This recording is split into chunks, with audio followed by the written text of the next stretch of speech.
حضرت یعقوب علیہ السلام اللہ کے نبی تھے۔ وہ حضرت اسحاق کے بیٹے اور حضرت ابراہیم کے پوتے تھے۔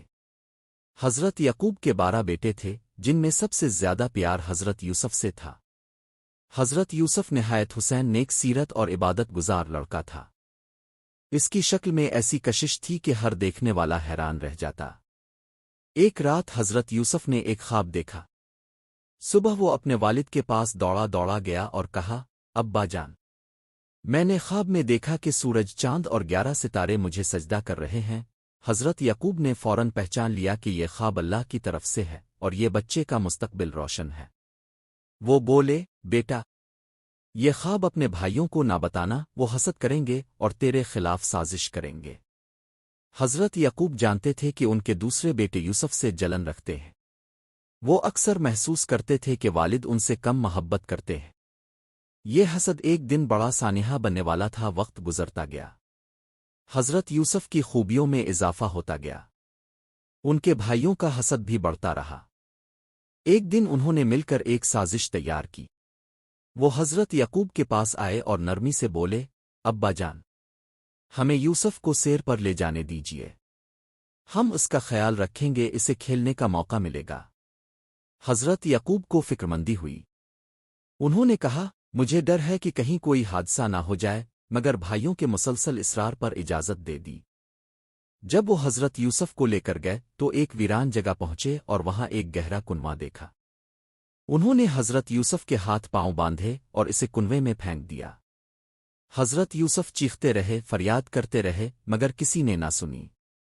واپس آ کر انہوں نے اپنے والد سے کہا، ابا جان، یوسف کو بھیڑیا کھا گیا، ہم لاپرواہی کے سبب اسے بچا نہ سکے۔ وہ یوسف کا قمیص لائے جس پر جھوٹا خون لگا تھا۔ حضرت یعقوب نے یہ منظر دیکھا تو دل بھر آیا۔ وہ جانتے تھے کہ کچھ نہ کچھ گڑبڑ ہے، مگر صبر کیا۔ وہ دن رات روتے رہے، یہاں تک کہ آنکھوں کی بینائی بھی چلی گئی۔ کنویں میں حضرت یوسف کئی دن بھوکے پیاسے رہے۔ پھر ایک قافلہ وہاں سے گزرا۔ انہوں نے کنویں میں جھانکا تو ایک خوبصورت لڑکے کو پایا۔ انہوں نے اسے نکالا اور غلام بنا کر مصر لے گئے۔ مصر پہنچ کر حضرت یوسف کو بازار میں فروخت کیا گیا۔ اذن مصر نے انہیں خریدا اور اپنی بیوی کے حوالے کر دیا۔ حضرت یوسف نے نئی زندگی کا آغاز کیا۔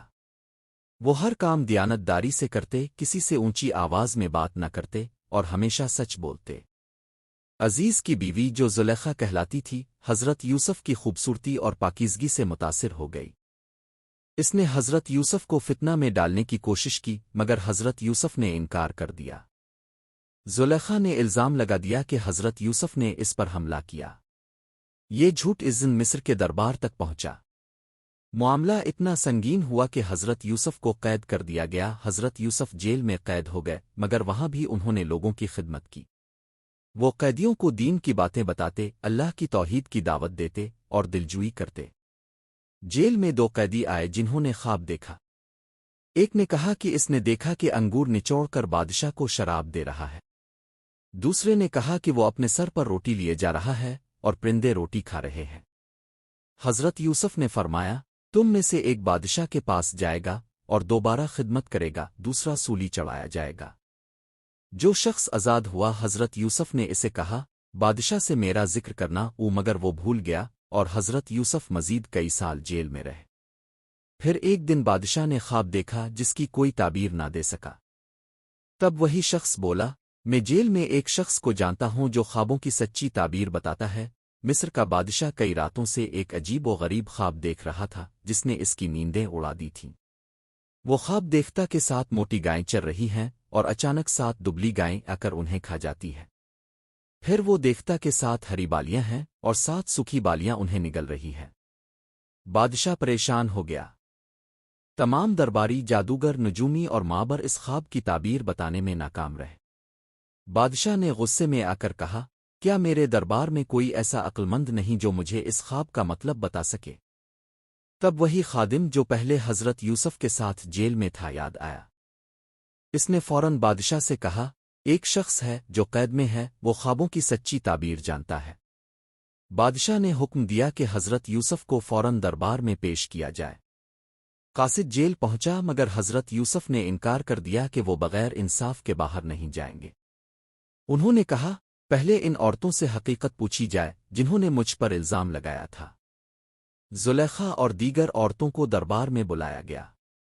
سب نے اقرار کیا کہ حضرت یوسف پاک دامن تھے۔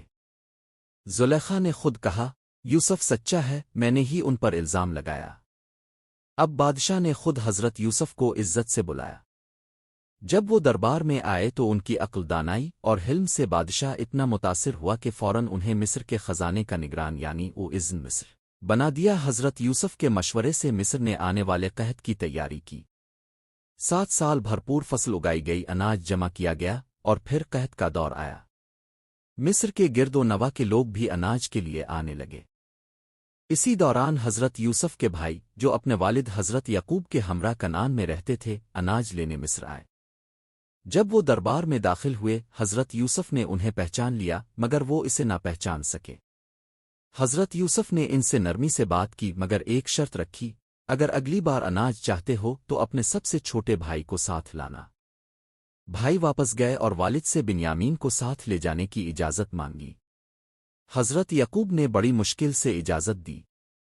جب وہ دوبارہ آئے تو حضرت یوسف نے بنیامین کو علیحدہ بلایا، محبت سے بات کی اور بتایا کہ میں تمہارا بھائی یوسف ہوں مگر ابھی وقت نہیں کہ سب کو ظاہر کروں۔ حضرت یوسف نے ایک چال چلی۔ انہوں نے بادشاہ کا پیالہ بنیامین کے سامان میں رکھ دیا۔ جب قافلہ روانہ ہونے لگا تو تلاشی لی گئی اور پیالہ بنیامین کے سامان سے نکلا۔ اسے روک لیا گیا۔ بھائیوں نے فریاد کی مگر حضرت یوسف نے بنیامین کو رہنے دیا تاکہ ان کے دلوں میں ندامت پیدا ہو۔